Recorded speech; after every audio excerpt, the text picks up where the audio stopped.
I've always said that travel broadens the mind.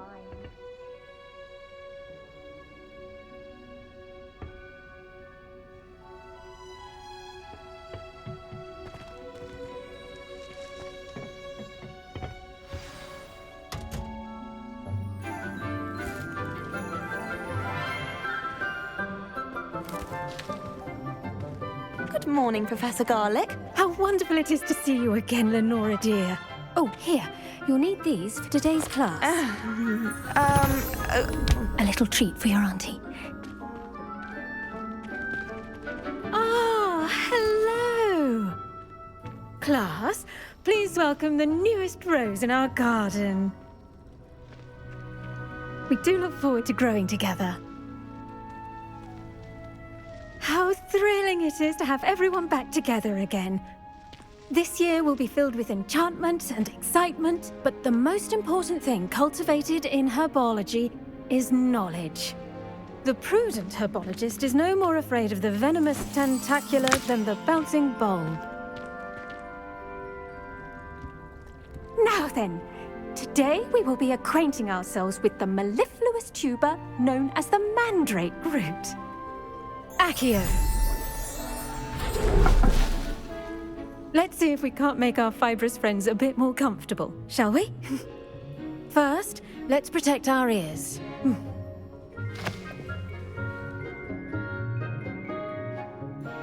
Now, everyone, grip their mandrake by the tendrils and give it a firm tug.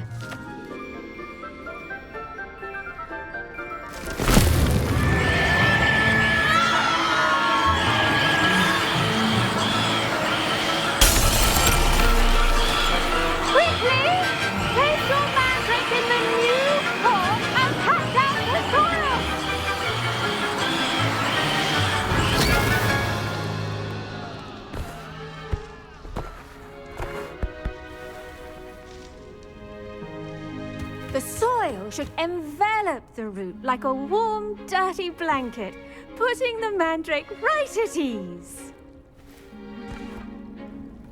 Reparo! I'm very sorry about that. Yours was a bit mature, I'm afraid. All right then, off you go. Splendid work, everyone. Now, for our next task, we'll be planting dittany at our potting tables. You can all get started. I need to have a... I wonder if hippogriffs like knotgrass.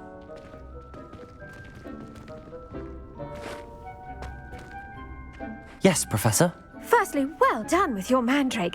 They can be rather difficult to get a grasp of. Actually, I enjoyed it. I couldn't help but catch your enthusiasm. How kind of you. It seems you're already taking to herbology like a mandrake to fresh soil. Now, as I mentioned, next we'll be planting dittany. Let us find you some seeds. I already have some, Professor. Picked them up in Hogsmeade. You visited the Magic Neep. Wonderful! A prepared student is bound to bloom. I've arranged for you to have your own potting table here in the classroom. Wasn't easy to spare one on such late notice. Plant the seeds there now, and you can return to harvest them later. Even with soil, sunlight, and a bit of magic, they will take time to grow. Let's see how to balance my star thistle arrangement. Miffler's fancy, or... Dittany's restorative properties make it a vital ingredient in the Wiggenweld potion, as you all should know from Professor Sharp's class.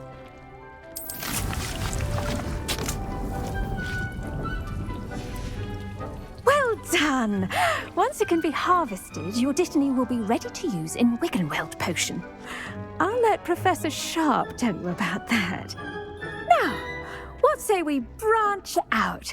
Introduce you to a different sort of flora, the Chinese chomping cabbage. You'll find that some plants are better suited to uses outside of a cauldron. The cabbages do get testy without something to chew. Fortunately, I have a dummy for them to gnaw on. Be a dear and let them have a good chomping. Yes, Professor. They're in the other greenhouse. It's just at the end of the footbridge leading out of this room. Your classmate, Mr. Pruitt, has kindly offered to accompany you. Come back and see me when you're finished. Oh, and mind your fingers. They do bite.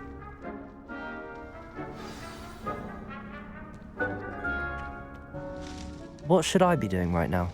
I'd like you to get some hands-on experience with the Chinese chomping cabbages. They're in the greenhouse, just across the footbridge. Mr. Pruitt will assist you with them.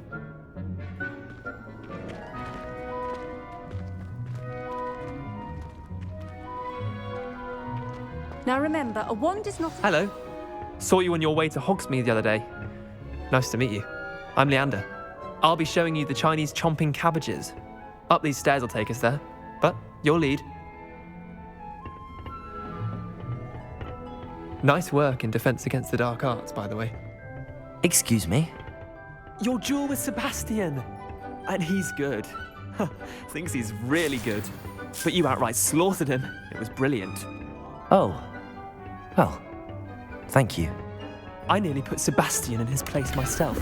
I mean, I would have, if Hecate hadn't stopped me. Didn't she stop that dragon skull from crushing you? Typical Slytherin trick, dropping a dragon skull on someone during a fight. We Gryffindors fight with honor. You know that, of course.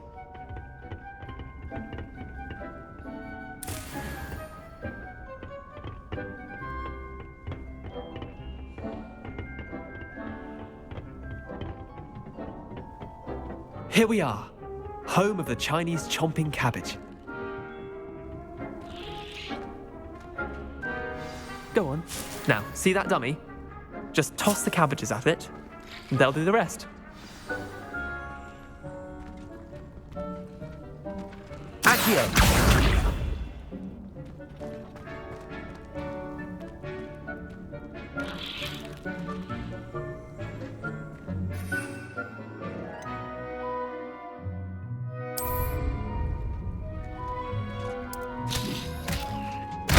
Look at that!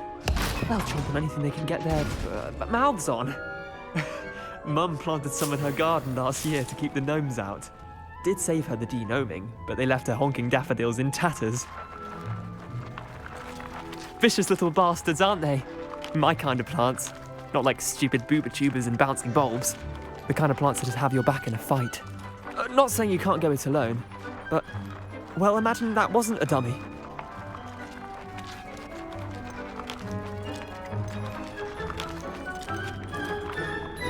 I suppose they could prove useful outside of the greenhouse. Nothing wrong with a bit of backup, even if it is from a cabbage. It's chaos out there. Trolls in Hogsmeade and such. You can't be above throwing a cruciferous vegetable if necessary. Dogweed and deathcap has more of them, if you're keen. Other plants too. Ones your parents wouldn't plant in the garden. You get the idea. Anyway, we probably ought to head back to class. Take your time. I'll see you back in class.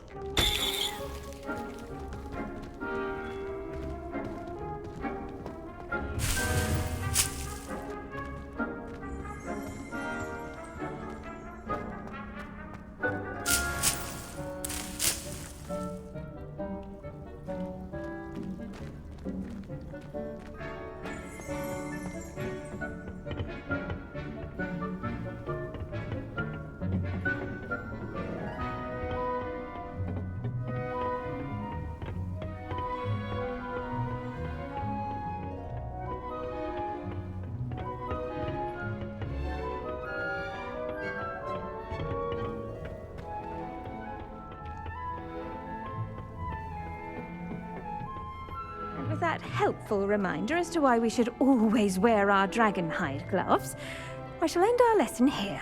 Terribly sorry, Mr. Clopton.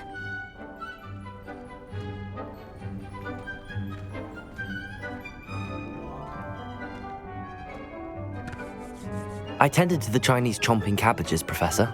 Remarkable plants, aren't they? I hope they weren't too much trouble. Oh, don't see any bite marks or missing digits. And good, as you do seem to be quite green-fingered. Oh, I'm eager to see your skill in the soil continue to blossom.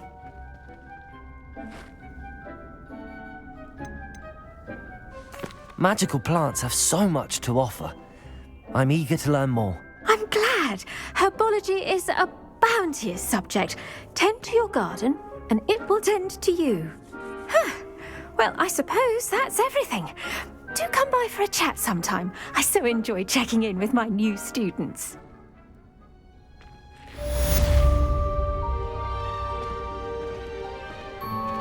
Those mandrakes are really relishing their new pots. Only cost me my